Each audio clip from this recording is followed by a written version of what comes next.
Hello and welcome back to another episode of Gaming the System, the podcast where three intersectional feminists examine gaming and games through a feminist lens. I'm your host for today. I'm Jem and I'm here with my friends Alex and Matt. So before we get started, if you want to support us, you can subscribe to our Patreon at patreon.com/gaming the system for some exclusive content, or you can send us a one-off donation via PayPal to our email address, wearegamingthesystem@gmail.com. Today we are talking a little bit more about horror games and all things spooky in the gaming world, and we're particularly interested in the impact of games and gender stereotyping and the inequalities and how the real world inequalities play out within the horror game genre, and also the horror aspects of non-horror games. So even if horror games isn't your thing, we will still probably cover games that you might have experienced and played. But before we get on to that, I wanted to start with a little exploration of our own spooky experiences, as it is so nearly Halloween. It's the 29th when we're recording this, and so it's just a couple of days until the All Hallows Eve and the spirits will be abroad. And I mean out and about, not over on the continent. So oh, sorry, Matt. That's you've heard of have dad jokes. I make mum jokes, which are even worse. Right. So, shall I kick off with my story, and then we'll see where we go from there. So, I grew up in a old house, old farmhouse, and it's probably about 500 years old in the oldest part of it. So it's lots of beams, and it's not one of those tiny, like rickety little houses that you can sometimes come across at that age. It's a bit more sturdy than that because it had belonged to local farming families over the years, and so they had removed the blackened front of the house at some point. So anyway, it's a big old farmhouse, and it has always been very creaky. And when I was, I can't remember quite how old I was, probably around 10 or 11. I was really into all the sort of spooky stuff, but into the kitchen, there was a really big, heavy door, and I'm talking massive. It's basically the size of two doors stuck together. And I think originally it had been the main door to the house, but there was lots of house added on to that space. So the kitchen was the oldest part of the house. But at the bottom of the stairs, you basically had to go through this big wooden door that for a small girl was quite difficult to open sometimes, and it had a one of those big round handles, and it would, because it was wood, it would warp, and sometimes it would be a bit sticky and other times it would be fine. And so one morning I was going down the stairs and I was following, I think probably my dad, and I used to not like getting stuck on the stair side of the door. I used to want to go through the door before the door shut, partly because it was so heavy, but partly because I was scared. And one of the reasons that I was scared was because behind the stairs, there was another room, which I think was probably a lot newer in the house, but it was a room that was used as all sorts of different things over the years. But at one point it was our sort of like kids' room, like a playroom. Makes it sound incredibly posh, but it was just a space where we dumped all of our toys. And there was a room there, and there also had been steps underneath the staircase that went down into the cellar, which was a dry cellar. So, but my parents had blocked that up so you couldn't get in from inside the house. You could only get in from outside the house. Anyway, my brother had always maintained that he had nightmares about the room behind the staircase that was the playroom, and subsequently we that's why we never really liked it being our playroom. And he used to have really vivid night terrors and things, and often used to be about this room. So this one morning I was walking down the stairs, my dad was ahead of me, and he went through, and the kitchen door slammed shut just before I got there. And I was like, so I ran over and I held the handle. And I was like trying to open the door, and I was, and you know, what you're not supposed to do is look behind you. So, but of course I did, because I was scared, and I turned around, and I kid you not, but I saw a woman walking from just what was the front door, the front door of the house, across into this, either down the stairs into the cellar or into this other room, into the playroom. And she was normal woman height, and wearing a long dress. She was completely white. She was outlined, so I could see like her outline, but couldn't see any details in her. And she had, she was sort of swirly, like smoke within this outline. And I was terrified. I yanked open the door and ran through and just hid in the kitchen. I never saw her again. And nobody believed me, obviously, but yeah, I did see her. I don't know whether she was there, but I did see her. So that was my spooky story. Wow, that's pretty terrifying, I must say. Yeah. Well, I don't know if mine comes close, but it was also in childhood, funnily enough. As a family growing up, we used to watch a lot of Doctor Who. And at the time, this would have been like the 1960s, 70s era Doctor Who, or even 80s, you know.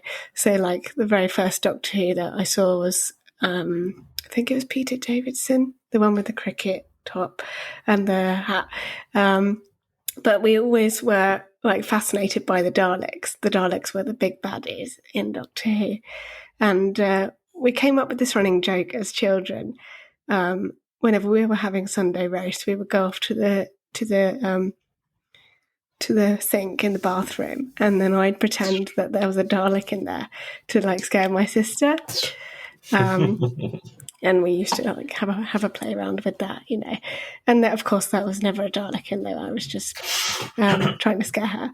And then one Sunday, I went to the bathroom to go and wash my hands, like getting ready to pretend to be scared. And there was this huge red Dalek inside the bathroom, complete with all the like silver balls on its side. It had a little eye thing and lights flashing and all sorts. It took up the entire bathroom. It was absolutely huge. And I got so scared, I jumped out of my skin and fell back onto the floor.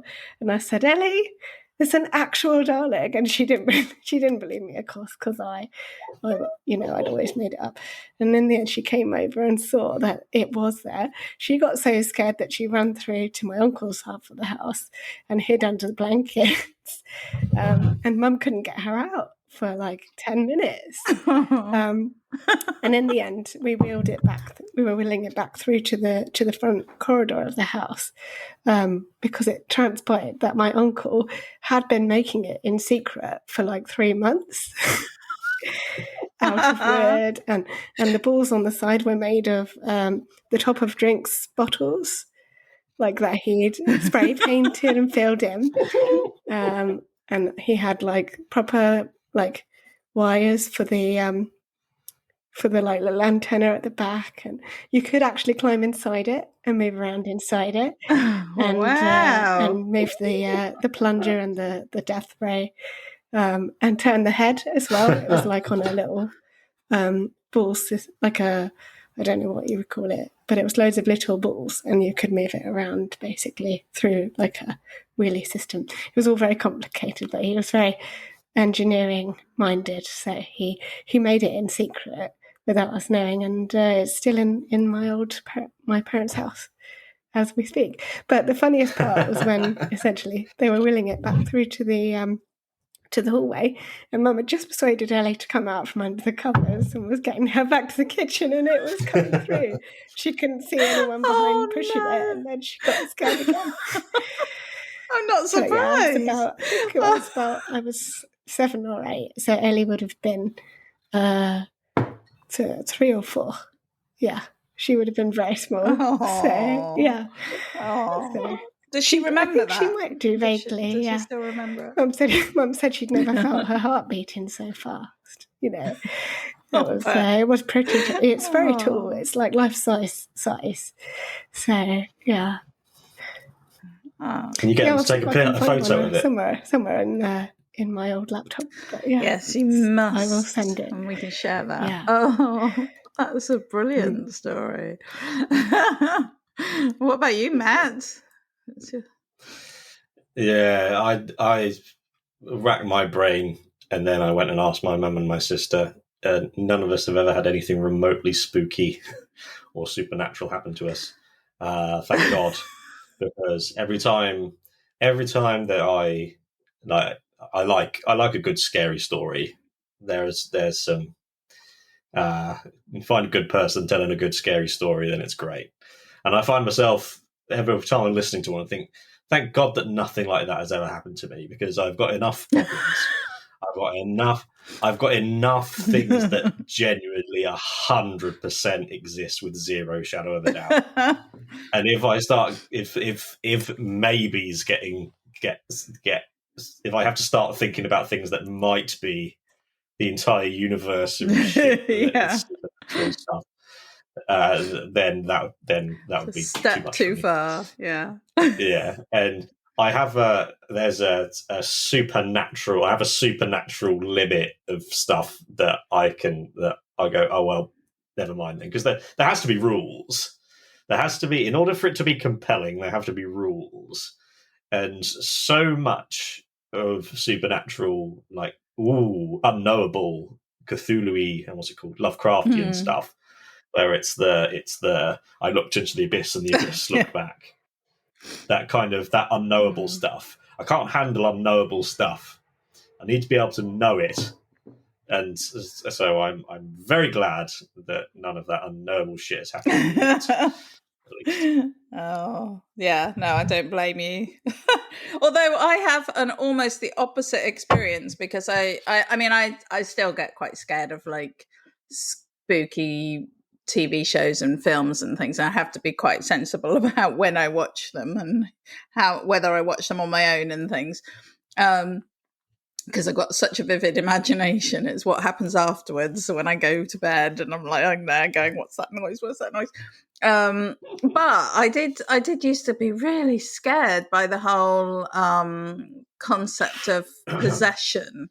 And then I was kind of like, actually, people can do pretty much everything horrific that, some supernatural possession can do. And then, so I stopped being scared of sort of demonic possession and started being scared of people instead, which is perhaps not the right way to go about it.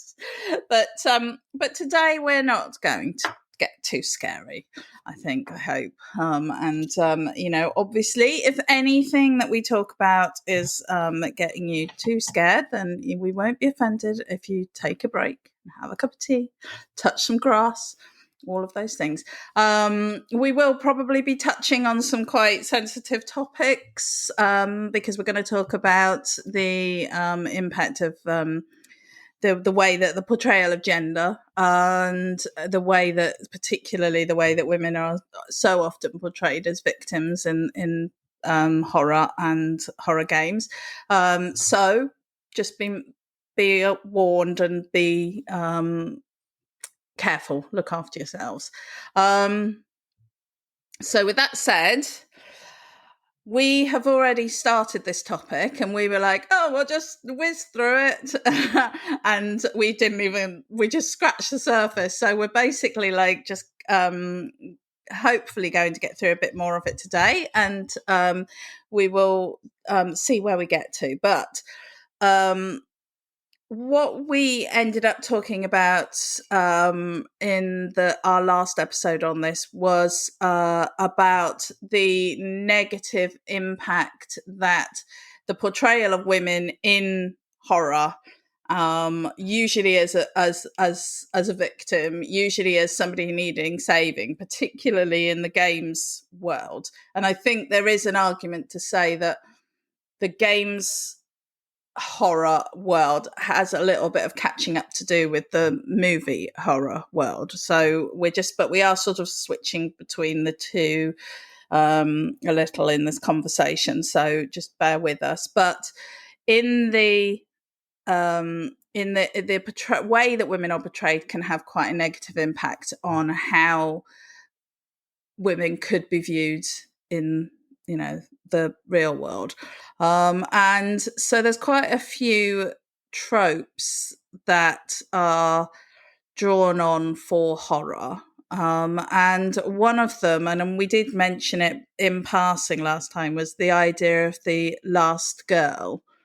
And have either of you heard of this trope? And Indeed, yes. Yeah. Mm-hmm. So it's basically where the last sort of good girl is the one that's left standing at the end. And it's sort of, to me, it always feels a bit like a sort of like, if you're good and you do all the right things and you're a good girl, then you will survive.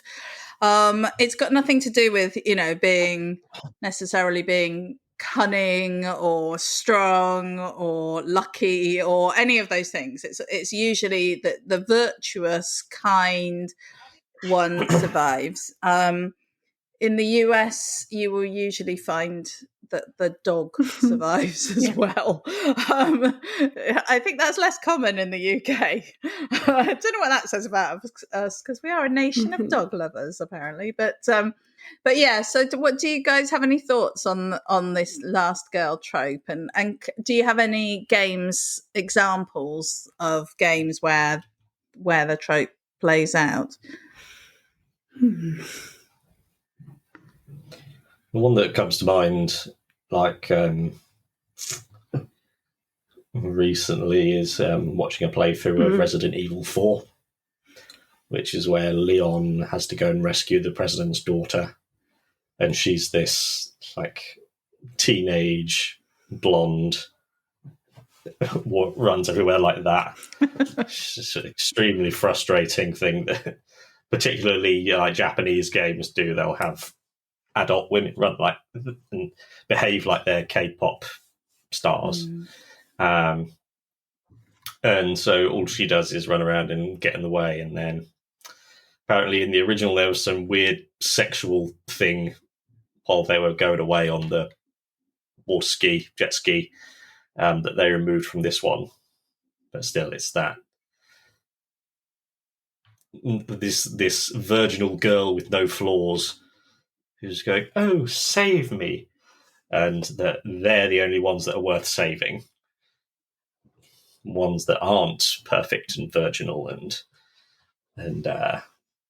the right kind of girl, they don't get saved. They get to be killed by the monsters. Yeah, it's difficult because I don't, or you probably know, I don't play a lot of horror games. But a similar character in terms of the innocent girl being the one needing to be saved, it does kind of come up in the most modern remake of Tomb Raider with Lara's friend Sam being pretty, inept at generally surviving. And obviously Lara and the rest of the group get separated, and it ends up that Sam is the one that's always needing to be rescued out of the group. And Lara obviously takes up the role of saviour. which is interesting, obviously, because they're both women.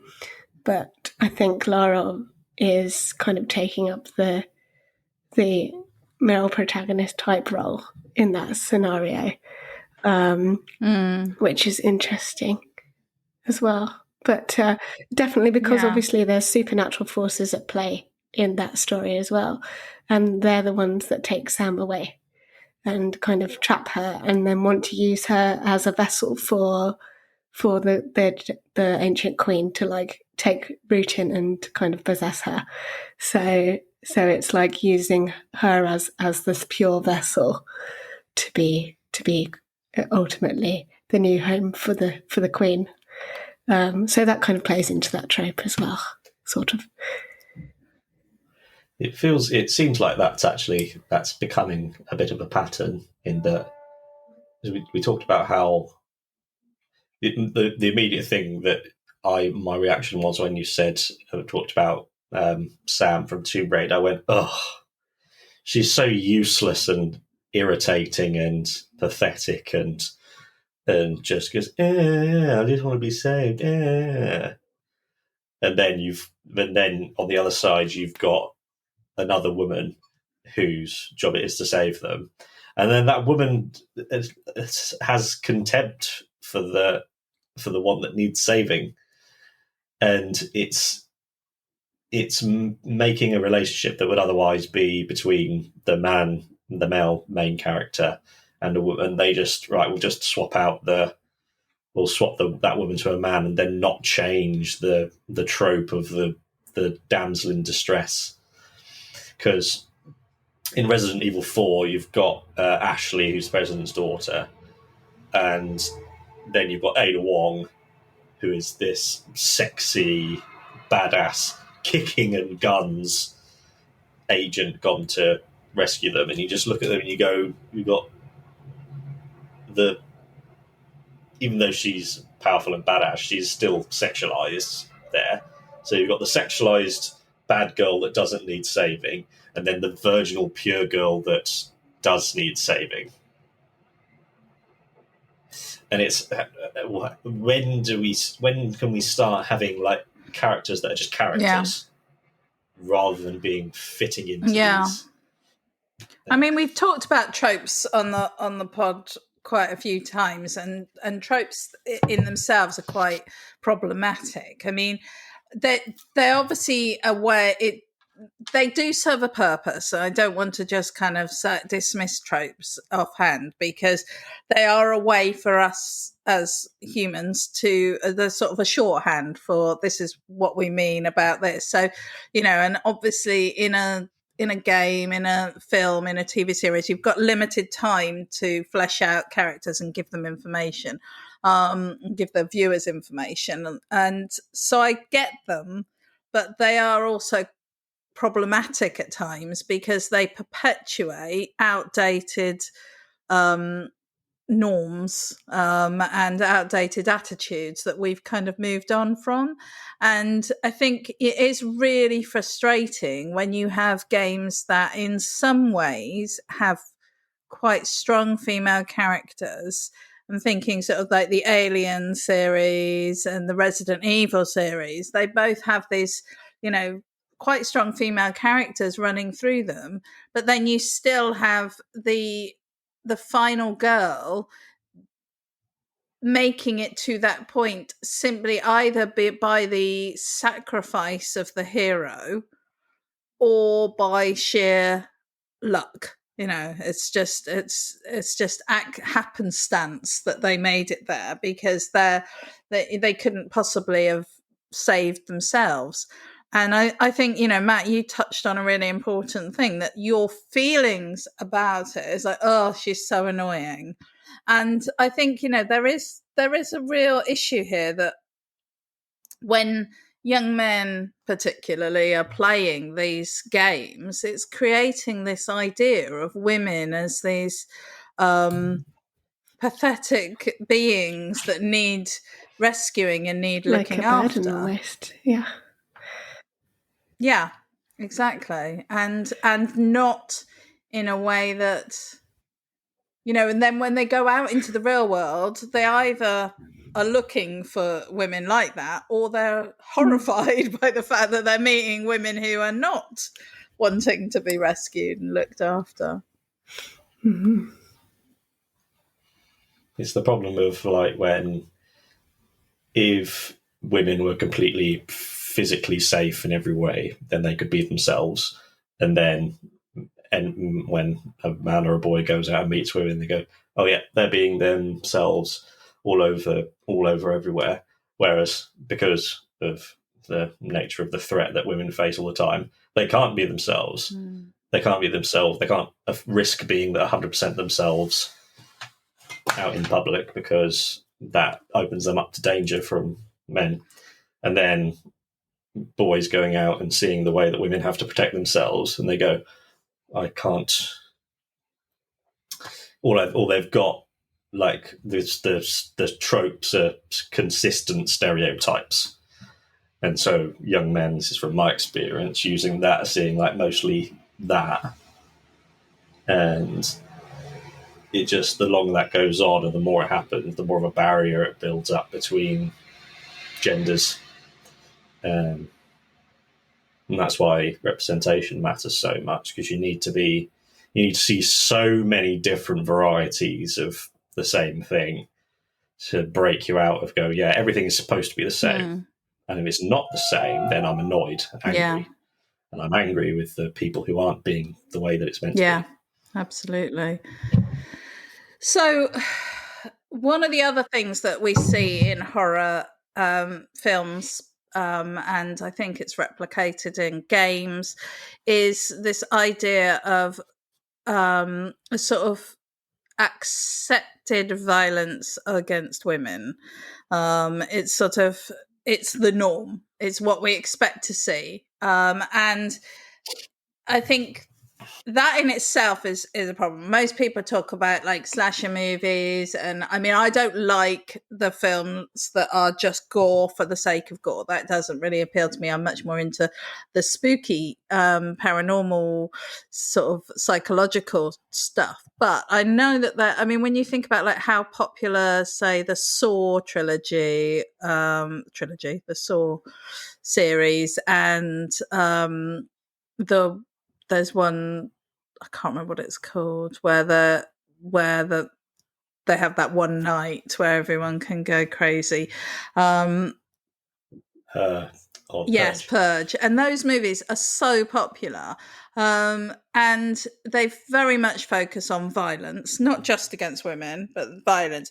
But some people did do a study in 1980 to 1990 of movies from 1980 to 1993. And I think I mentioned this last time, but I'm going to just mention it again because I think it's really important. And what they found was that it took women twice as long to die in these movies than it did men. And I think they found it was ridiculous, the difference, but they found, like, in the movies that they looked at, there was 5 hours of women dying versus like 10 minutes of men dying or 30 minutes of men dying. It was so disproportionate. And I think it when you're thinking about that from a screen time perspective, what that means, just to spell it out, is that women are being tortured on screen. That's what's actually happening. And that has to be problematic. And I think that that's bad enough in a movie. And I would like to see research in the same issue within the games world, because when you are actively controlling a character, or you are actively involved in a game, which we have often argued is a positive thing about gaming, is that it's an active experience. What does it do to you if you're involved in that disproportionate level of violence against women and girls compared to what's happening to men? The obvious thing that strikes me is that if there's more violence against women on screen, then people are naturally going to become desensitized to it. aren't they? That's just what happens when you're exposed to a lot of violence. I feel like from playing video games that I am slightly more desensitized to violent scenes in film and TV than my relatives who don't play video games, for example. But I definitely think that is one of the most problematic elements, is the potential for the desensitization of seeing violence against women on screen and kind of just not having it impact in the same way as violence against men on screen.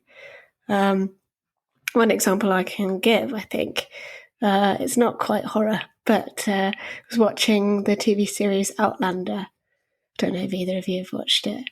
But in the first season, I think there's a prolonged set of at least an episode worth of torture scenes, which were particularly difficult to watch, where, the main antagonist takes on the male lead, and the male lead's the one getting tortured. And it's particularly, well, it's not nice. It's pretty graphic, really. And it was incredibly unpleasant to sort of sit through, to the point where I kind of skipped most of the episode. But there's a lot of scenes of sexual violence, potentially sort of bordering on rape across the series. I mean, not the whole series, it's not all about that, but there are those elements, and I sort of feel like you see it so often in film and TV, those sorts of scenes where the heroine's in trouble and then the male lead comes in and saves her just as things are getting bad, and you see it so often that you're like, oh, it's another one of those scenes again. But when I was confronted with the scenes of male torture, I was like, oh my God, this is something new, and it's something that is really, really uncomfortable.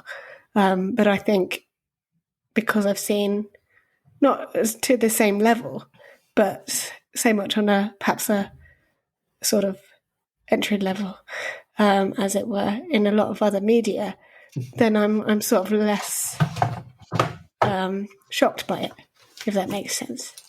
Which is a horrible thing to say, but that's one of the things I remember picking up on when I watched it at the time. So you're saying that because we don't often see men in that position, it was more Yes. horrifying, more shocking to see it, which, as you say, kind of underlies what you're saying about the way that seeing this stuff over and over again inoculates us against these scenes and the horror of it. Yeah. I don't know if it makes sense, but I think it does. Yeah, it makes perfect sense. Thank you. Matt, do you have any thoughts on this? I'm sure you do. Yeah. So always.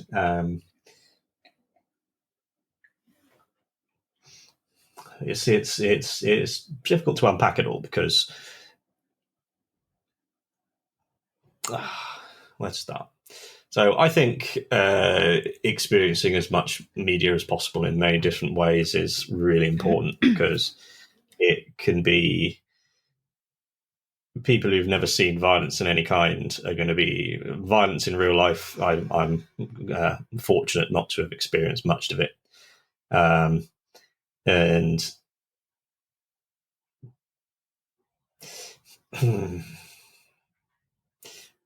art is a safe place to imagine all these kinds of things, and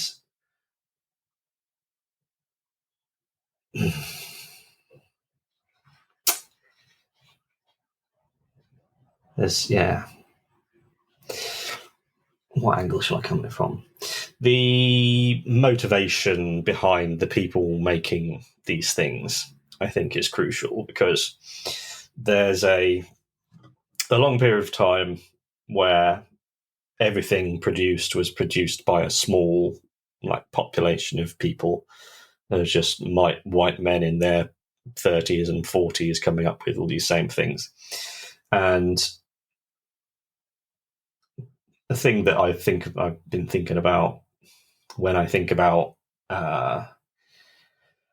we're in this sort of transition phase away from that into the things that people are putting up on screen and the things that are making are coming from a genuine creating a character and telling a story through them, where it's about the story of the characters, not about the people writing them. And we talked about it a little while back about in the trailer for the Final Fantasy Remake Part 2, Tifa, when she's like 15, was wearing a cowgirl outfit, and they added a sort of a sports bra underneath it, so there wasn't any cleavage.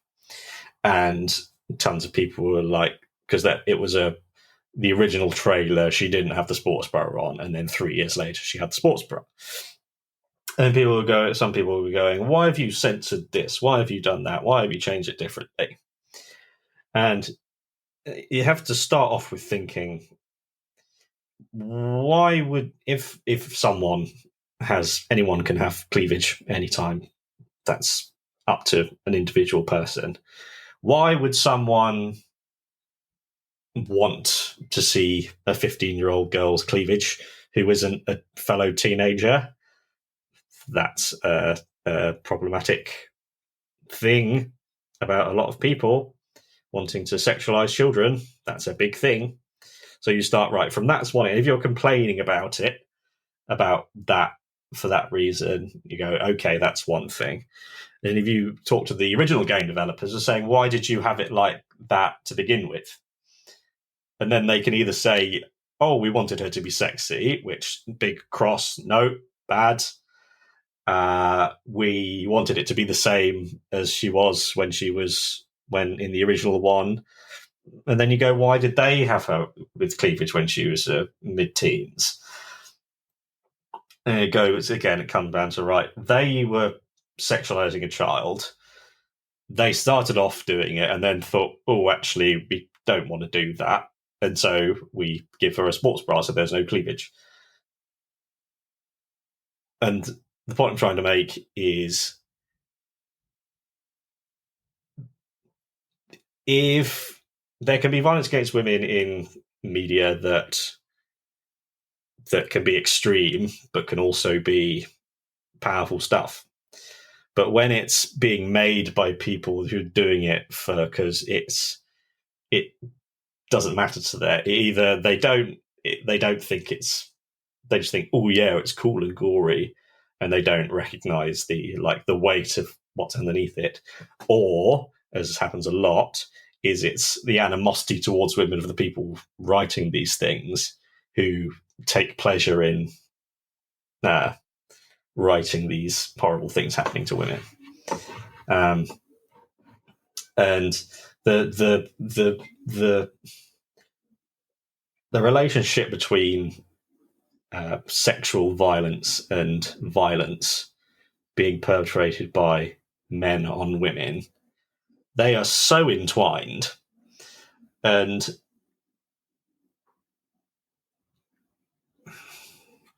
it's just that, because every woman that is murdered, like practically every woman that is murdered by a man, it was someone they were either intimately involved with currently or previously. So that says to me that all violence against women has a sexual component to it. And just this big fucking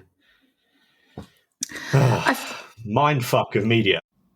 We hope you enjoyed that episode of Gaming the System.